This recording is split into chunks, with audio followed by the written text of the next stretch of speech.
She slapped me across the face at the airport, in front of all the passengers.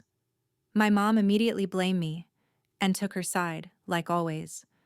But what they didn't know was that every ticket on that trip had my name on it. I quietly canceled their ticket. What happened next shocked everyone. My name is Maya, I'm 27 years old, and this is how I turned their betrayal into my blueprint for power.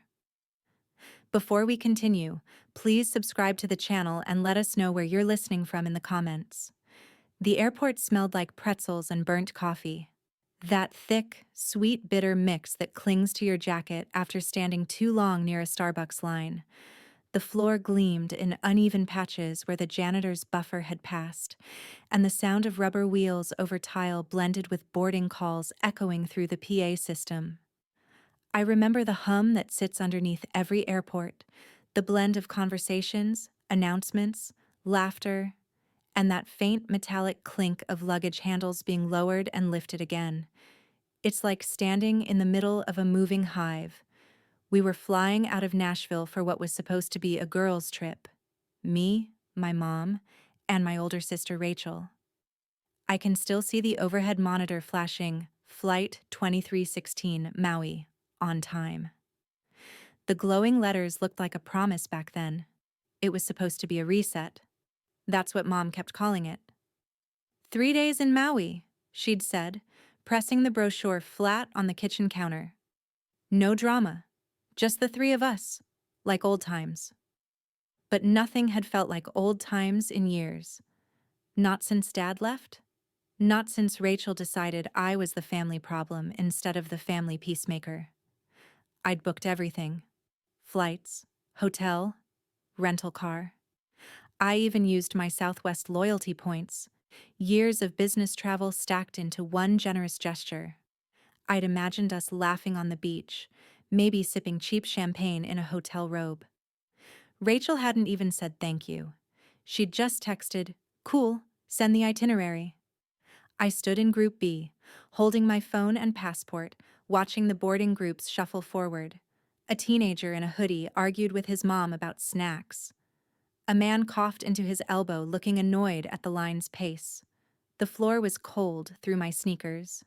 Rachel stood 2 steps ahead, reapplying lip gloss with the camera on her phone, her reflection flickering between smug and perfect.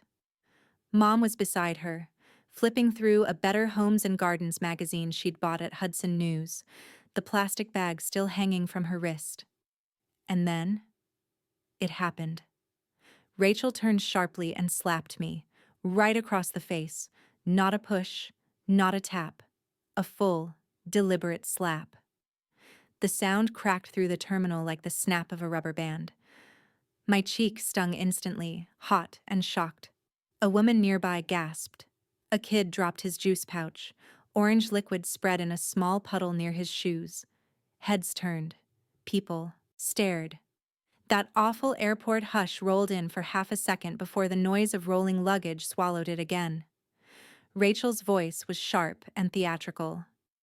"Rachel, if you didn't want to come, just say so, Maya. Don't sulk like a child." Mom: "Oh, for heaven's sake, Rachel, you always have to start something, don't you?" Me: "Wait, you're yelling at me?" But Mom didn't even glance my way. She placed a hand on Rachel's shoulder like she was the victim. Mom: "Not the place, girls. Not again." Her voice had that weary tremor I knew too well, the one that always came right before she decided peace was more important than truth. I felt the sting on my cheek, but I didn't cry. I just stood there, quiet, the taste of salt and airport air on my tongue. I wasn't even angry yet. I was numb, suspended between humiliation and disbelief, as if I were watching someone else live this moment. My breathing slowed. My fingers tingled. And somewhere behind that silence, something cold and certain began to form. I glanced at the gate screen again. Flight 2316 to Maui, still on time. The letters blinked softly, almost haunting. The terminal lights overhead were that pale yellow that tries too hard to feel warm, but everything about airports is too clean, too loud, too artificial. Nothing ever feels comforting there. That's when I remembered. Every ticket on this trip had been booked under my account, using my points, my name, my control. I pulled out my phone. The glass reflected the white light above me, catching my red cheek for half a second. 2 taps brought up the Southwest app. My thumb hovered over the screen. Manage reservations. There it was. 3 companion tickets under my account. Rachel's name, Mom's name, and mine. Rachel was still talking, her voice pitched just high enough for bystanders to hear. Rachel. She's always like this, Mom. Gets so moody. Maybe she shouldn't have come at all. Then she laughed, light and dismissive, as if the whole slap were just a family joke. Rachel. She gets so weird in public. No wonder she's still single. That one landed deeper than the slap. Because she said it knowing Mom wouldn't defend me, knowing silence would do the rest. Mom didn't stop her. She just sighed and flipped another glossy page. I didn't respond. I tapped Cancel Companion Tickets. The app flashed once, then refreshed. Simple, efficient, final. I stood in line silently, cradling my phone like a secret. The noise around me blurred into background static. I could hear the faint crackle of the speaker overhead calling for families with small children. I could smell cinnamon pretzels drifting from the stand near Gate C7. It was almost peaceful. Rachel. She's probably texting her little work friends. Whatever. She always needs a minute to compose herself. Her tone dripped with superiority. She thought she'd won. She always did. I waited. Gate group. A began boarding, cheerful vacationers handing over passes with smiles and suntan lotion already packed in their bags. Then the family group. I was in Group B. Rachel and Mom were in Group C, since they were under companion status. They didn't even realize how fragile their position was, how everything about their trip depended on a single tap of my thumb. When my group was called, I stepped forward. My shoes squeaked softly against the tile. But instead of joining the line, I moved aside, standing behind a support pillar near the gate agent. From there, I could see everything. Rachel strutted forward when Group C was called, dragging her designer roller bag like she was walking a runway. Her sunglasses perched on top of her head like a crown. Mom followed with her pink duffel, her hands trembling slightly as she searched her purse for the boarding pass. Gate agent. Boarding pass, please. Rachel held out her phone with a practiced smile. The scanner flashed red. Gate agent. This ticket isn't valid anymore. Rachel blinked, the corners of her smile faltering. Rachel. Excuse me? Gate agent. It's been canceled by the primary account holder. Her voice was neutral, polite, the way only seasoned gate agents can sound when chaos is about to break loose. I watched Rachel's expression shift through stages, annoyance first, then confusion, then the slow, dawning horror of someone realizing the universe had quietly rearranged itself against them. Mom stepped up beside her, worry lining her forehead. Mom, try mine. Maybe it's just her app acting up. Red again. The scanner's light flashed like a warning beacon. Gate agent. I'm sorry, ma'am. This one too. It shows the reservation was revoked by the original booker. Mom. Revoked? What does that even mean? The people in line behind them began whispering. A man checked his watch. Someone sighed loudly. The impatience in the air thickened. That's when Rachel turned. Slowly. Her gaze searched the terminal until it found me, leaning against the pillar, calm. Phone still in hand. Rachel. Maya. What did you do? I didn't answer. The echo of her slap still burned faintly across my cheek, and in that silence I realized how clean revenge could feel. Mom. Is this some kind of game? I walked forward slowly, my heartbeat steady, each step measured. I handed the gate agent my boarding pass.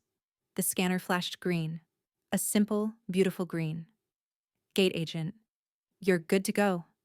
Rachel's mouth opened, closed, opened again. Words failed her for once. Rachel, you can't just. Me. I didn't ruin your trip. I just stopped funding it. The words came out soft, almost gentle, but the truth inside them hit harder than any shout could. I stepped through the gate. The jet bridge smelled faintly of metal and recycled air. I didn't turn around. I didn't need to. Behind me, I could hear Rachel sputtering, Mom trying to explain, the gate agent keeping her professional calm. It all faded as I moved forward. Because sometimes revenge isn't a scene. It isn't screaming or breaking things or demanding apologies that will never come. Sometimes revenge is a quiet decision. A single moment where you stop asking to be chosen and start choosing yourself. I let the silence follow them as I disappeared down the jet bridge, the hum of the engines growing louder with every step. For the first time in years, the sound didn't scare me. It felt like freedom. The kind that comes not from escaping people, but from realizing they never had power over you to begin with. The jet bridge felt colder than the terminal. Maybe it was the recycled air. Maybe it was the adrenaline wearing off. Or maybe it was the realization that, for once, I hadn't swallowed the hurt just to keep the family peace. I walked slowly, my fingers trailing along the ridged metal wall, the grooves humming faintly under my touch. Each vibration reminded me that I was still in motion, still moving forward, even if my heart hadn't caught up yet. The faint scent of hydraulic oil mixed with the sterile chill of conditioned air. The rhythm of my footsteps, soft, hollow thuds, anchored me in the present. Inside the cabin, light filtered through oval windows like softened silver. I found my seat near the window and tucked my bag beneath the one in front of me. The fabric smelled faintly of detergent and something chemical. I folded my hands in my lap, feeling the pulse in my wrists finally begin to slow.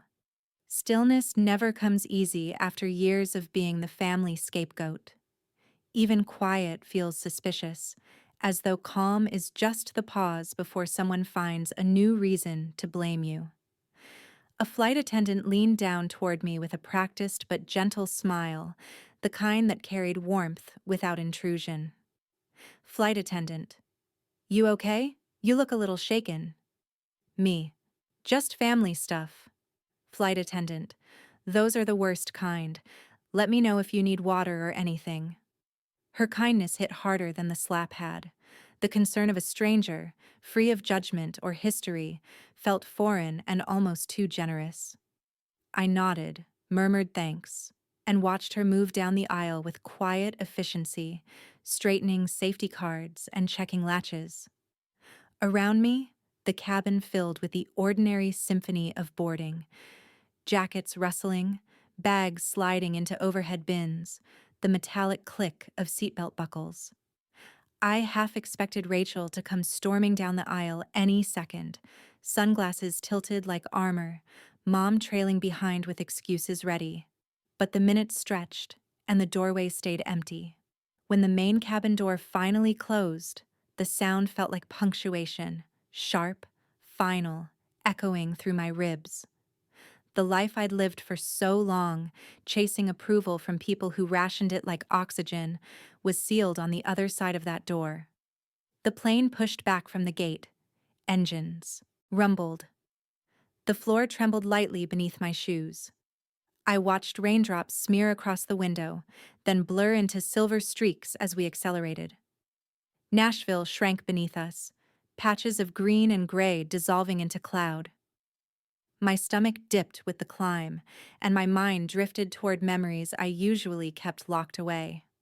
I grew up in a small Tennessee town outside Franklin, the kind with one main street and too many opinions.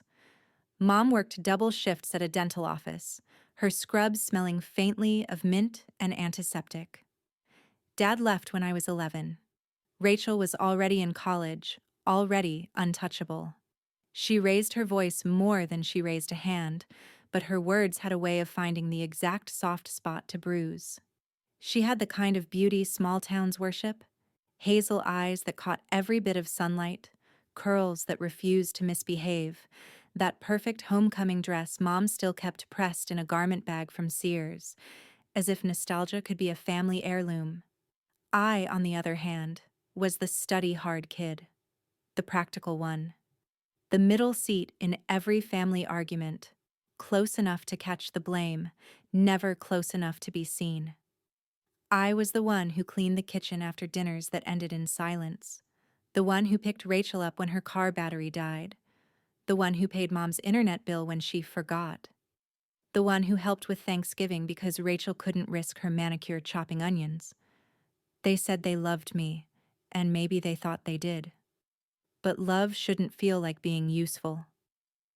The plane hit a pocket of turbulence, a quick jolt that sent a ripple through the cabin. Someone laughed nervously. The captain's voice came over the speakers, steady and unbothered, calling it light chop. I let my head rest against the cool glass, watching clouds drift past like endless cotton fields. For a fleeting second, I imagined peace could be that simple. White, soft, unreachable. My phone buzzed aggressively in my pocket. I didn't have to look, but I did anyway. Rachel, you think you're funny? Come back out here now. Rachel, Mom is crying. This is your fault. Mom, Maya, call me. This is ridiculous. Rachel, if you get on that plane without us, don't bother coming home for Christmas. The messages stacked like dominoes. Accusations, guilt, commands, all written in the same familiar language of manipulation. I stared at the glowing screen until it dimmed on its own. The words didn't pierce like they used to. They felt rehearsed, recycled from a lifetime of similar scenes. The Wi-Fi wasn't even on yet. They must have fired those off the second I stepped onto the jet bridge, before the door even shut. I pictured them standing at the counter, demanding explanations from a gate agent who probably just wanted to go home. Another buzz. Rachel, did you seriously cancel $200 worth of tickets? You're mentally unstable. I whispered so quietly the air barely carried. Me. Those tickets were free, and so am I. I turned the phone face down on the tray table. The silence that followed wasn't empty. It was relief. Somewhere between Arkansas and the Rockies, the memories started surfacing again. Small things that never seemed big enough to name, yet heavy enough to live under. The night Rachel spilled cranberry juice on my white dress before homecoming and then told Mom I'd tripped. The Christmas when she wrinkled her nose at a sweater and Mom whispered, "We'll exchange it and get you something better." But when I opened a cardigan that didn't even fit, Mom laughed and said, "You're not picky like your sister." Little things, sharp things, invisible bruises that never fade because they were never acknowledged. The clouds outside thinned into brilliant blue. The seatbelt sign chimed off. A toddler somewhere laughed. For once, the laughter didn't sting. Hours later, when the wheels touched down in Maui, sunlight poured through the cabin windows in warm, forgiving stripes. People clapped softly, that awkward applause of relief and excitement. I didn't clap. I just exhaled. The air smelled different already. Salt, heat. The faint sweetness of tropical flowers carried through the vents. Stepping off the plane felt like crossing an invisible border. I wasn't healed, just separate. Like I'd stepped into a timeline where I wasn't the designated fixer anymore. The terminal opened into sunlight. The floor tiles gave way to open walkways framed by palm trees. The breeze carried jasmine and sunscreen, laughter and luggage wheels. My voicemail icon blinked. 7 missed calls. I didn't listen. Not yet. I followed the signs to baggage claim, pulling my roller bag across the uneven stone. Every sound felt amplified. The rustle of paper lays, the distant strum of a ukulele somewhere near a cafe, the low announcement of another arriving flight. This was supposed to be a family trip, but standing there alone, surrounded by strangers in vacation hats, the island didn't feel empty. It felt possible. At the resort check-in counter, a young clerk with a hibiscus tucked behind her ear smiled, without the forced cheer I was used to. I handed over my ID. Clerk. Welcome to Maui Palms Resort, Ms. Walker. Her tone carried no assumptions, no history, just simple courtesy. She slid a key card across the counter, white with a red flower printed in the corner. Clerk. You're all set. Ocean view balcony, right? Me. Right. I took the elevator alone, watching my reflection in the mirrored walls blur as the doors slid shut. I didn't look like someone who'd just detonated a lifetime of compliance. I looked normal. Maybe that's what freedom looked like. Nothing dramatic. Just a quiet absence of fear. The room smelled faintly of coconut and linen spray. I dropped my bag on the bed, walked straight to the balcony, and stepped outside. The ocean stretched forever, waves curling slow and deliberate. The wind brushed my hair against my cheek, cool and forgiving. Then my phone buzzed again. I glanced down, half expecting another barrage of guilt from Rachel or Mom. But it wasn't them. Emily, my cousin, the only one who'd ever treated me like more than a background character at family gatherings. Emily, call me when you're alone. It's important. Her words carried none of Rachel's venom, none of Mom's dramatics. Just quiet urgency. I called immediately. Emily picked up on the first ring. Emily. Maya. I heard what happened at the airport. Me. How? Emily. Mom was on the phone with your mom. They're saying you abandoned them during a medical emergency. Me. A what? Emily sighed, the sound soft and tired. Emily. They're telling everyone Rachel had a panic attack because of you, and that you slapped her. For a moment, the world tilted. Me. She slapped me. Emily. I know. Mom overheard the whole thing. She told me the truth. I sank into the balcony chair, the woven arms pressing against my skin. Me. They're already rewriting it. Emily. They always rewrite it. The silence that followed wasn't uncomfortable. It was recognition, the shared understanding of people raised in the same storm. Emily. You did the right thing. They depend on you because you let them. Maybe now they'll have to stand on their own. Me. Or they'll just hate me more. Emily. Then let them. You're allowed to stop carrying people who never carried you back. Her voice trembled slightly at the end, like she was saying it for herself as much as for me. I didn't cry, but inside, something fragile and long-sealed cracked open, letting air in for the first time. After the call, I stayed there, watching the waves gather and collapse in rhythm. A family on the sand laughed, passing a beach ball between them. Their ease looked unreal, almost cinematic. I wondered what that kind of love felt like. Unconditional, uncomplicated, not tied to usefulness. Then my phone vibrated once more. A new notification. Not from Rachel. Not from Mom. From the airline. Alert. 2 passengers from reservation 8472 attempted to reactivate cancel companion tickets. Request denied by system. I laughed under my breath. Of course they tried. Talking their way out of consequences had always been their favorite sport. Loudness, manipulation, rewriting reality. That was their superpower. But this time the rules were digital, immutable. No apology could override a system I controlled. For once, power sat quietly in my hands. I stood barefoot on the balcony, the wood warm from the day's sun, and let the ocean breeze wrap around me. The horizon burned gold and coral. I pulled up my phone, opened settings, scrolled to family contacts, and turned off emergency bypass for both of them. The red toggles disappeared. Then I opened my email app and started drafting a message. A boundary. Firm. Clear. Final. I didn't send it. Not yet. Some things deserved silence first. When the sun dipped below the horizon, I left the room and walked down to the beach. The sand cooled quickly, grains sticking between my toes.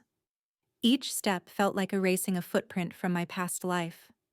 The tide reached for me, then receded, gentle as forgiveness.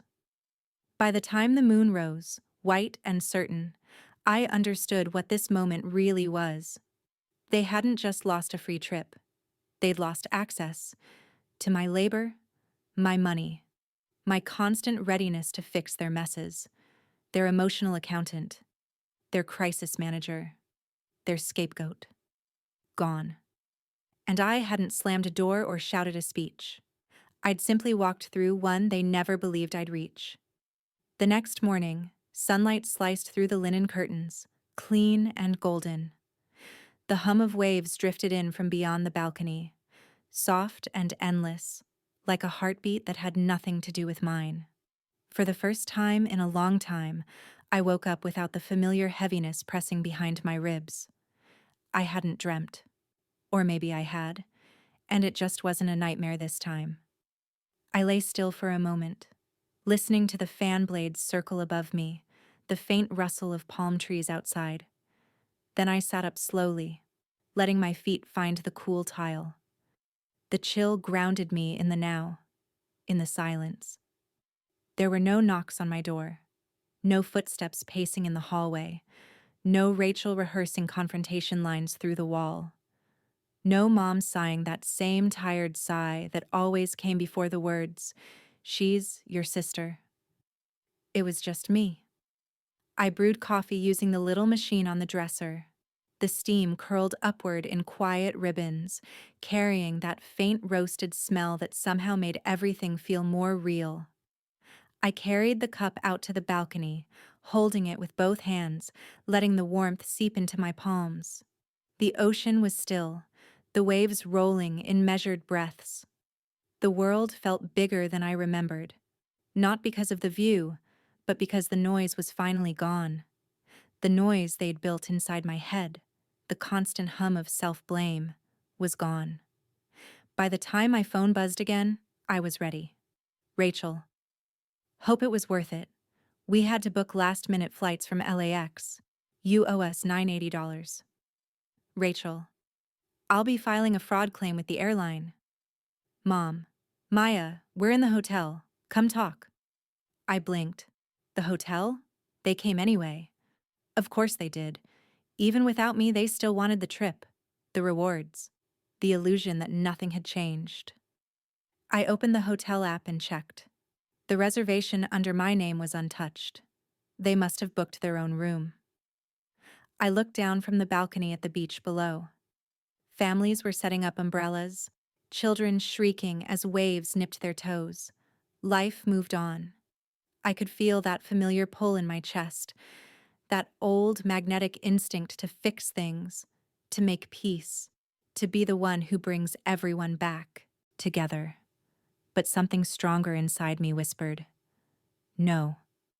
I dressed slowly, choosing a soft sundress that didn't belong to any memory of them. My reflection looked calm, not proud, not vindictive, just certain. Down in the lobby, the smell of sunscreen and citrus cleaner mingled in the air. I approached the front desk, smiled at the same clerk who'd checked me in yesterday, and asked for a release form, the kind that officially removes your name from any linked reservations.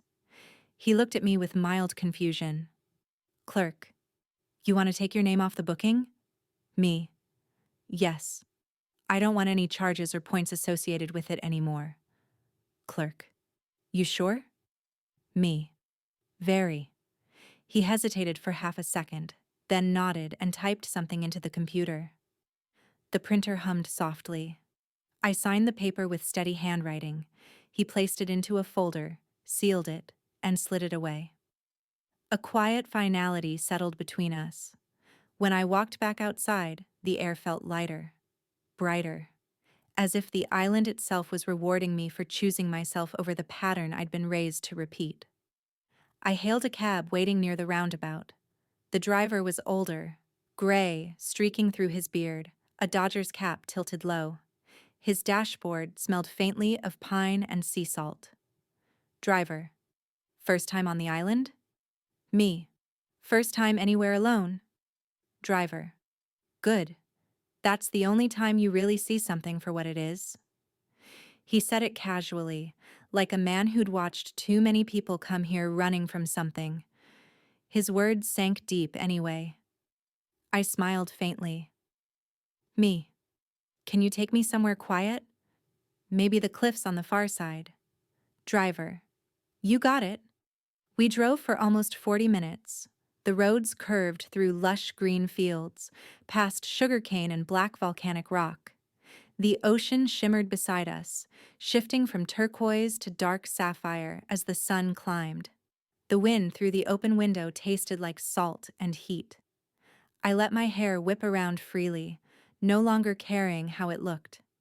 When we reached the cliffs, I paid him in cash. Driver: you sure you don't want me to wait? Me: no, I think I'll walk back.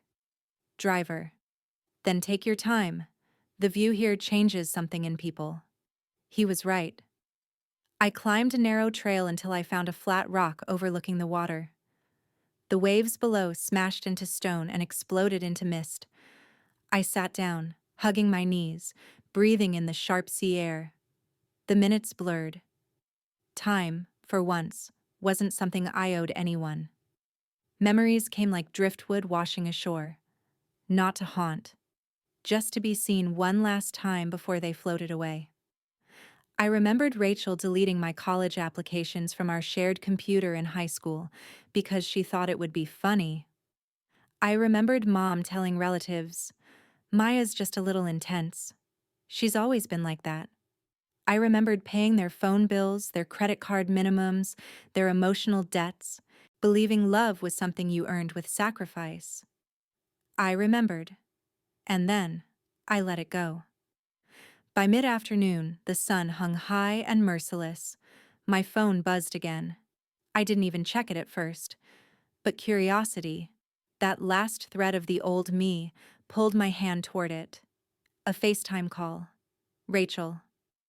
I didn't answer. I just watched the screen flash with her name. Then, before it stopped ringing, I took a screenshot. Not for revenge, not to gloat, just to remember. To freeze that exact moment, the look of someone realizing they'd finally lost control of the one person they thought they owned. The call ended. The quiet after it was pure. That evening, I packed, folded my sundress, placed the hibiscus-printed key card on the desk. There was no anger left, only clarity.